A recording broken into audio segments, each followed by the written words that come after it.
The next morning, the sunlight poured through the thin motel curtains, illuminating the small, worn room with an almost cruel clarity.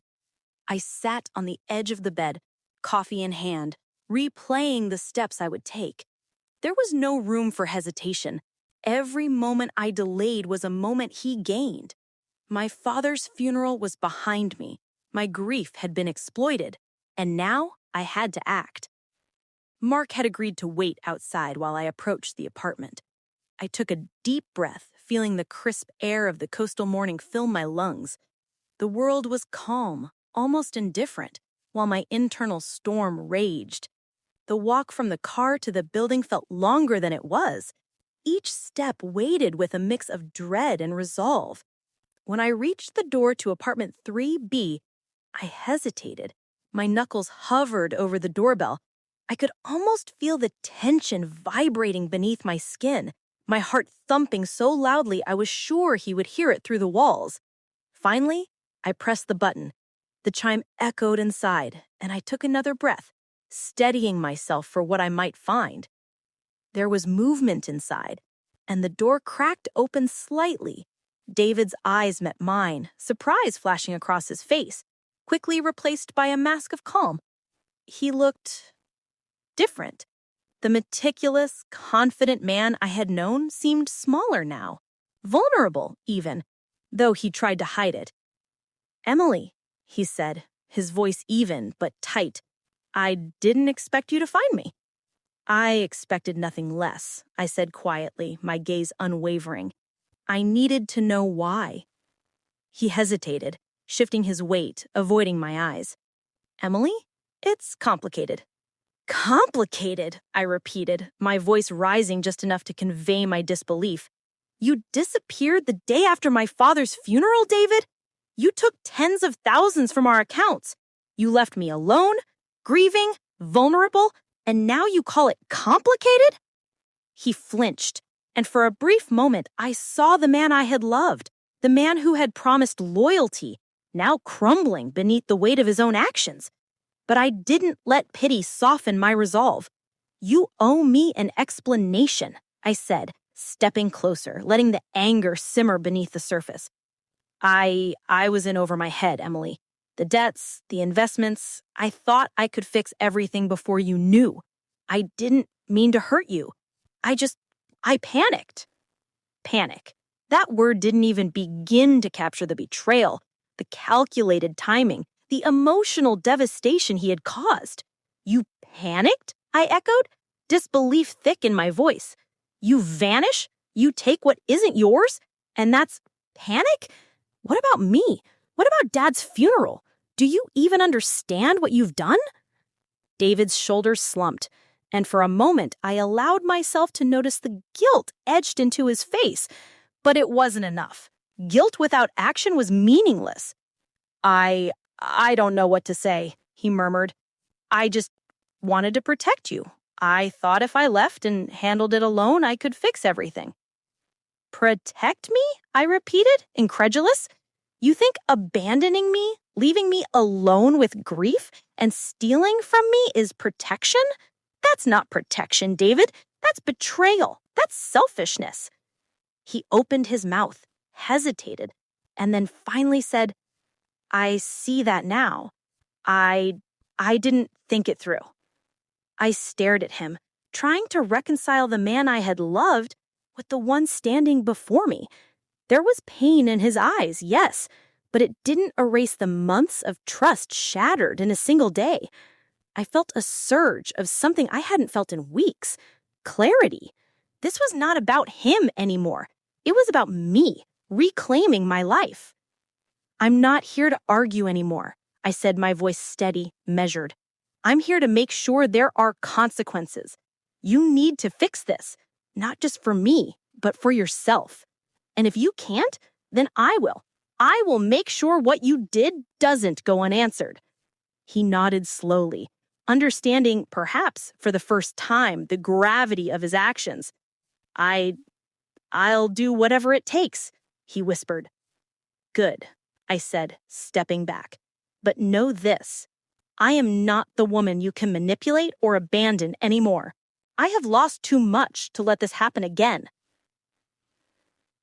The following days were tense. David began reaching out to the banks, trying to reverse some of the withdrawals, contacting creditors, attempting to restore some semblance of responsibility. I watched him, calculating, observing every move, every hesitation, every small act of accountability. There was no forgiveness yet, only the cold, measured steps of justice.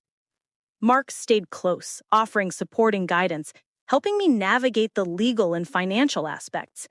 I discovered a strength in myself I hadn't known existed: the ability to act, to plan, to respond with precision and determination.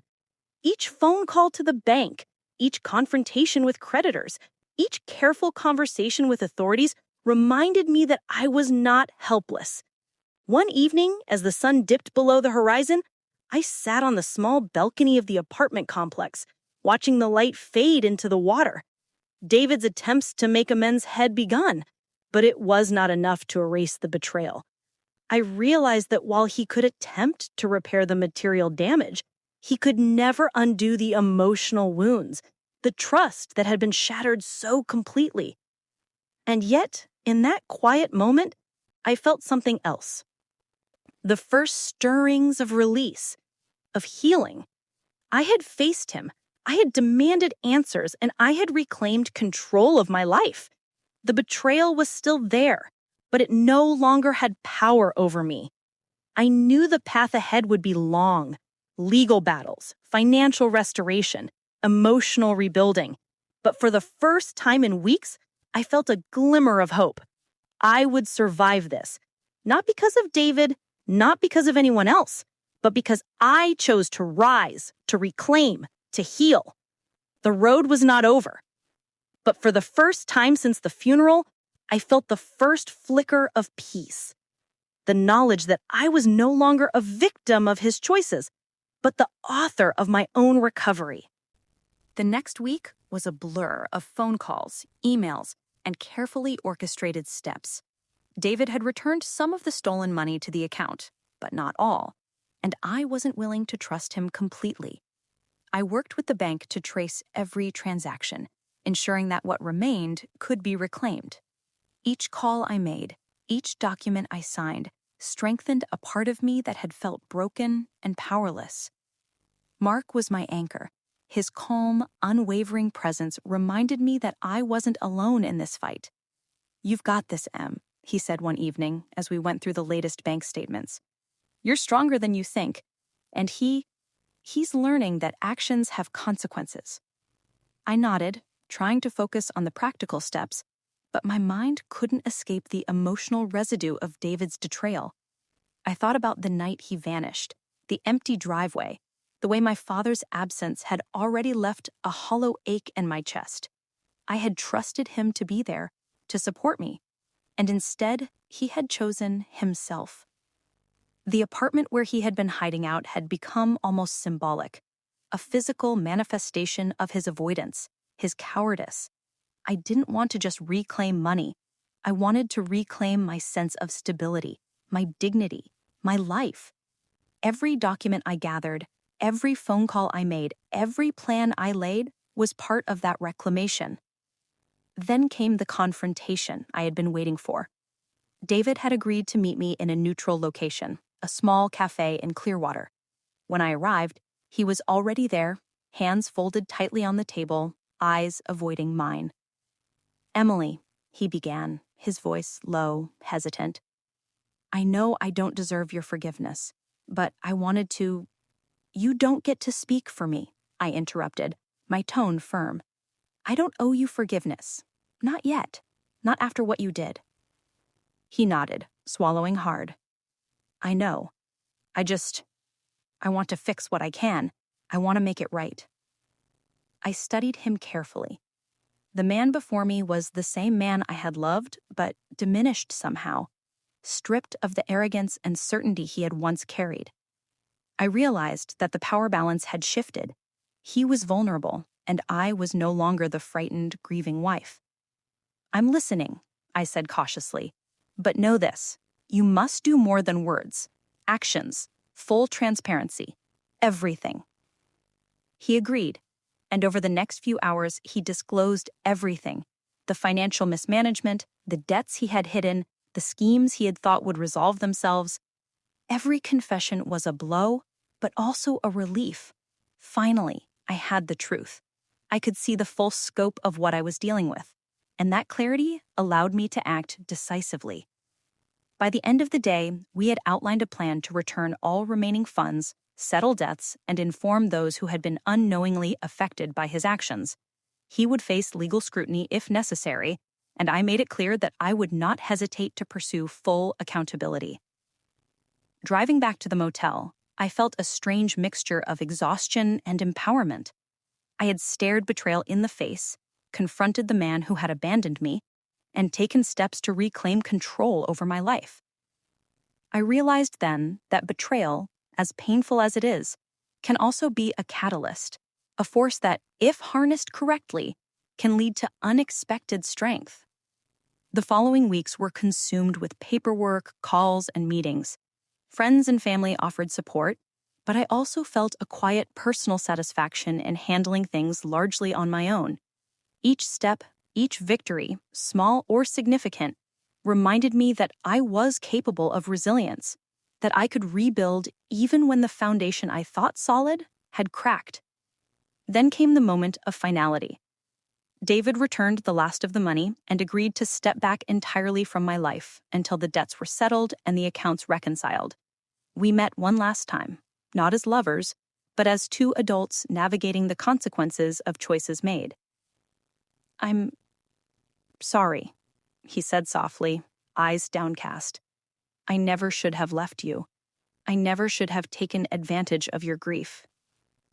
I looked at him, feeling the weight of my own grief, my anger, and the beginnings of release. I said, "You hurt me, and you will live with that. But I am moving forward. I am not letting your choices define me anymore." He nodded, understanding finally the depth of the damage he caused.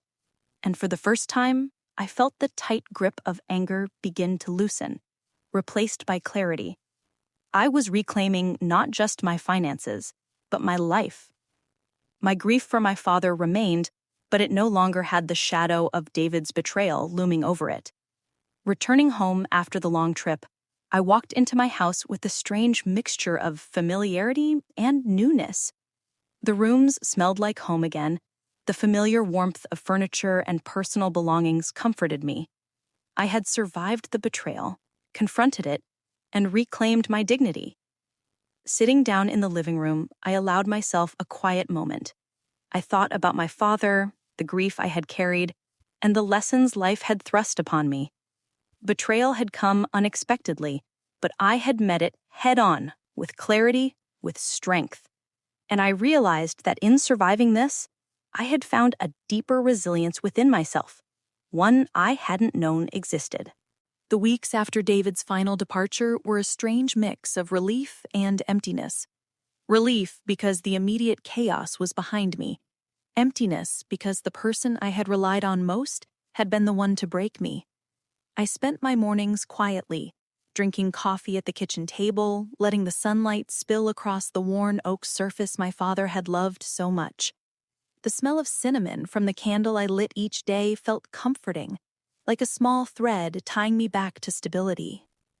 I began sorting through the remnants of our life together: photos, letters, small keepsakes, deciding what to keep, what to discard.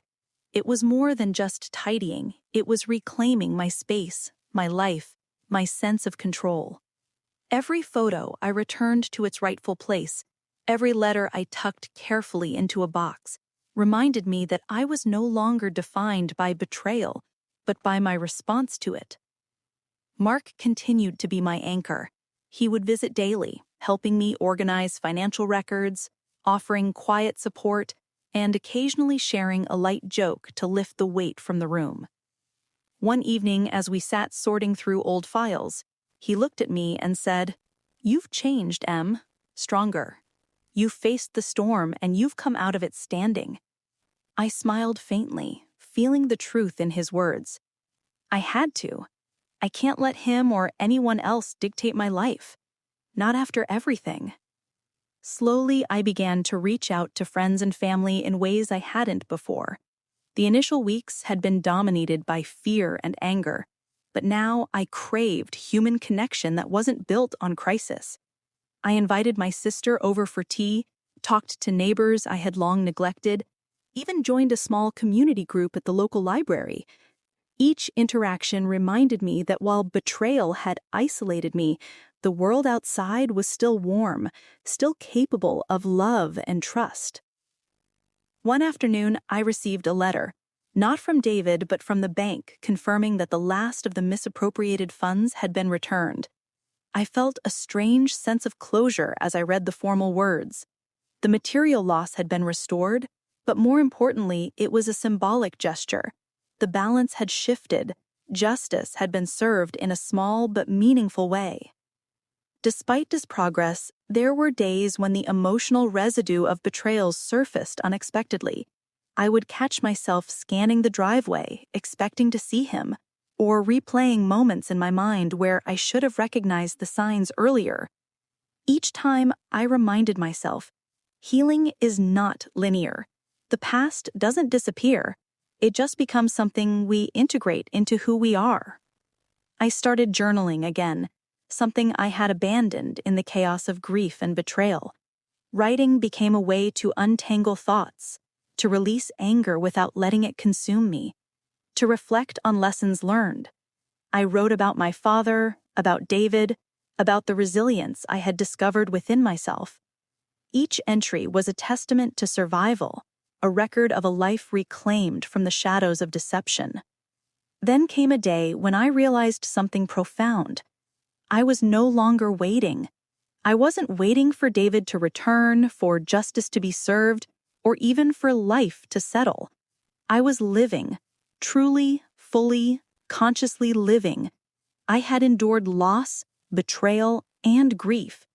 And yet here I was, standing, whole, capable, and free. I decided to take a small trip, just myself and a few close friends, to the coast near Clearwater. The same coastline where I had confronted David now became a place of personal reflection and renewal. Walking along the sand, feeling the waves lap at my feet, the wind tugging gently at my hair, I felt an immense sense of freedom. I realized that while betrayal had been a heavy weight, it had also forced me to discover depths of strength and courage I hadn't known existed. On the last evening of that trip, I watched the sun sink into the horizon, painting the sky in shades of orange and pink. The waves shimmered like molten gold, and I felt the heaviness that had haunted me for weeks begin to lift. I whispered a quiet promise to myself, to trust again, to love carefully, and most importantly, to never allow anyone's selfish choices to define my worth or control my life again. Returning home, I found that my life had subtly shifted. The house felt lighter, the rooms brighter. I began small projects I had long postponed, painting a wall, planting flowers in the garden, even organizing a small memorial for my father in the backyard. Each act, no matter how small, felt like reclaiming a piece of my world. And yet I never forgot the lessons learned through betrayal.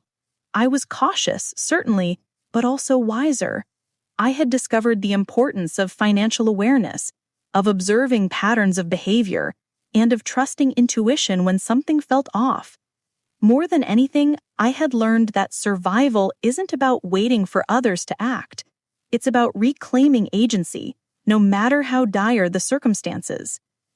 One quiet evening, as I sat with a cup of tea and the gentle hum of life around me, I realized I had found a sense of peace that wasn't dependent on anyone else. I was whole, even scarred. I was strong, even after being broken. And I was ready to move forward, not as the woman David left behind, but as Emily, resilient, wise, and free. The days that followed felt lighter. But life, of course, continued with its usual mix of challenges and small joys. I returned to work with renewed focus, pouring energy into projects I had been neglecting. Colleagues noticed a change. I was more composed, confident, and even a little quieter, carrying an inner calm that came not from ignorance of pain, but from having faced it and survived. Friends reached out more often, some curious about the story I wasn't ready to fully share, others simply sensing that I had endured something transformative. I found that I no longer felt compelled to explain every detail. The story was mine, yes, but the healing, the reclaiming of my power, was even more personal. I was no longer defined by betrayal, I was defined by resilience. One afternoon, while walking through a park near my home, I noticed a young mother struggling with two children, one perched on her hip and the other tugging at her hand. Something about her expression, the mix of exhaustion and determination, mirrored the way I had felt in those weeks after the funeral and David's disappearance. I offered a small smile, a quiet acknowledgement that she was seen. And for a brief moment, the shared experience of carrying burdens became a bridge between strangers. At home, I began to make small changes to my routine, rituals that anchored me in the present. Mornings became meditation and journaling. Afternoons were dedicated to projects and connection with friends. And evenings became a time for reflection and quiet celebration of small victories. I discovered that healing wasn't just a process of mending broken pieces. It was about creating a life so full and intentional that the weight of betrayal no longer cast a shadow over my existence. One evening, I received a call from my father's old friend, someone I hadn't spoken to in years. He asked to meet, expressing a desire to discuss matters related to my father's estate and to share memories. Sitting across from him at a small cafe, I felt the warmth of connection that had been absent for weeks. His words carried reassurance, humor, and nostalgia, reminding me that life continued and there were still bonds worth cherishing. I began sharing parts of my story in small circles, friends, close family, even community groups, not as a cry for sympathy, but as a testament to endurance. People listened, nodded, sometimes shed tears with me, and often expressed admiration for my strength. It was strange at first, this sense of empowerment through vulnerability, but it became a balm for the lingering sting of betrayal. Months passed. David remained out of my life, fully accountable for the consequences of his actions, but no longer a presence in my daily thoughts. I had learned to detach emotionally from what I could not control and to focus on what I could, myself, my growth, and the life I was building anew. Then, unexpectedly, I received a letter from him. Not a plea for forgiveness, not an excuse, but a simple acknowledgement of wrongdoing. He admitted his mistakes, his selfishness, and his cowardice. He did not ask for reconciliation. He did not seek absolution. The letter was formal, almost clinical, but in its brevity, I found a finality that I had been longing for. Reading it, I felt no anger, no bitterness, only a quiet understanding. The chapter was closed. I set the letter aside and walked to the window, watching the sun sink behind the hills. The breeze carried the scent of jasmine from the garden. The house was quiet, except for the faint hum of the refrigerator, and for the first time in a long time, I felt fully at peace. Life had tested me in ways I hadn't imagined, but I had endured, I had confronted the betrayal, and I had emerged intact. In the evenings, I began volunteering at a local community center, helping women who faced personal and financial hardships. Their stories mirrored some of what I had endured, the feeling of being abandoned, of betrayal, of facing crises alone. Sharing my experience, offering guidance, and simply listening became a source of profound healing. I realized that while betrayal had threatened to define me, it had also provided a unique perspective, an opportunity to help others navigate the shadows I once had faced.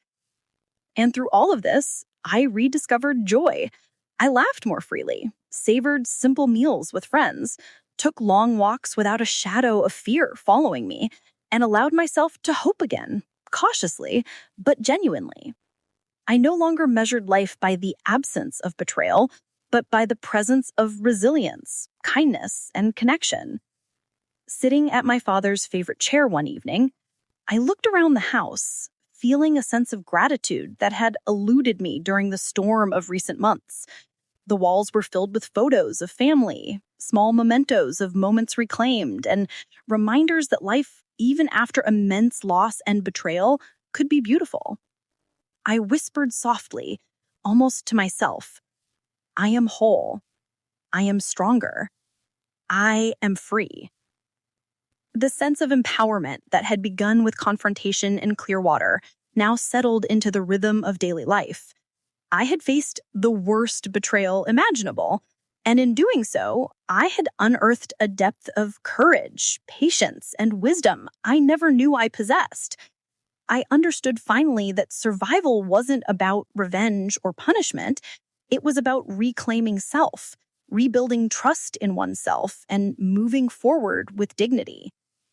And so, as I prepared for bed that night, the house quiet and familiar, I allowed myself a final thought, a gentle reflection. Life would continue to bring challenges, yes, but I had learned that no act of betrayal, no vanishing, no selfishness from another could take away my resilience, my courage, and my ability to live fully. I had faced the storm, and I had emerged not broken, but whole. The days continued to pass, each one filled with the gentle rhythm of reclaimed life. I had returned fully to my routines, yet now they carried a quiet joy and purpose I had never known before. I cooked meals with intention, savored the aroma of spices filling the kitchen, and felt the warmth of the sunlight across my face as I tended the garden my father had loved. Even small things, the hum of the washing machine, the soft creak of the wooden floorboards, felt like reminders that life, ordinary and extraordinary at the same time, was still mine. David was gone from my daily life. He remained accountable for his actions through legal and financial channels. But emotionally, I no longer carried him with me. For months, I had replayed his betrayal, wondering if I could ever trust again, if I could ever feel secure. Slowly, I realized that the act of reclaiming my life had also taught me how to trust myself, to rely on my own judgment, intuition, and strength. I began reaching out to people in the community, especially women who were facing similar trials, financial loss, betrayal, abandonment. Their stories mirrored parts of my own, and I realized that my pain had become a bridge to help others.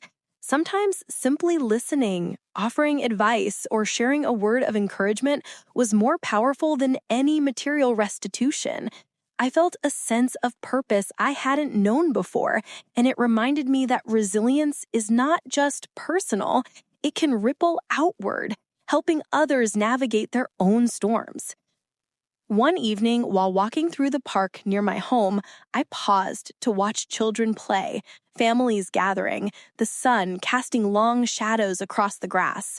I felt a gentle hum of gratitude rise in me, a quiet acknowledgement that despite all that had happened, my father's passing, David's betrayal, the long journey through grief and anger, I had emerged stronger, wiser, and more capable of embracing life fully.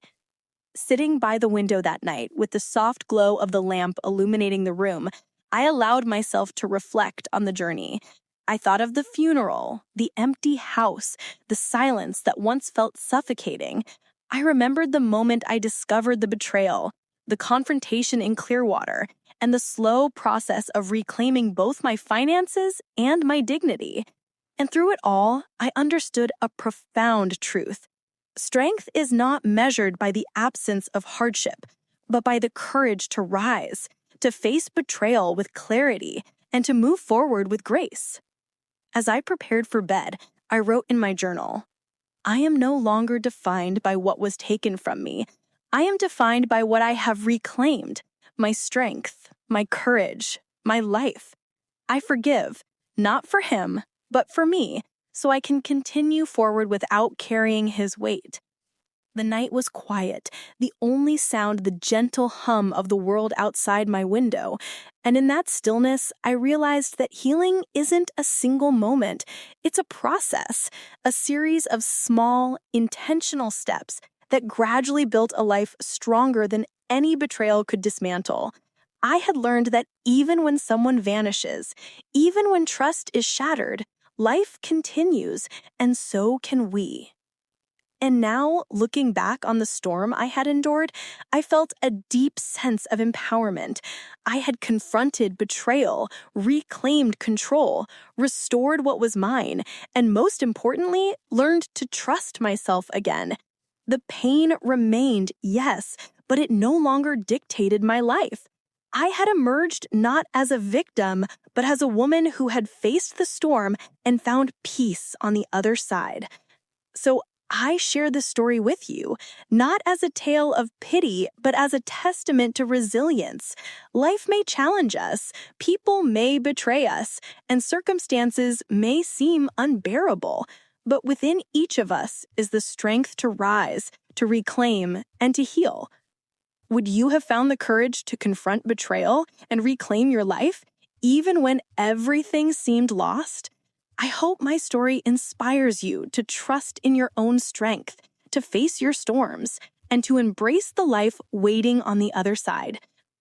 If this story resonated with you, please consider subscribing for more real-life stories of courage, resilience, and human emotion.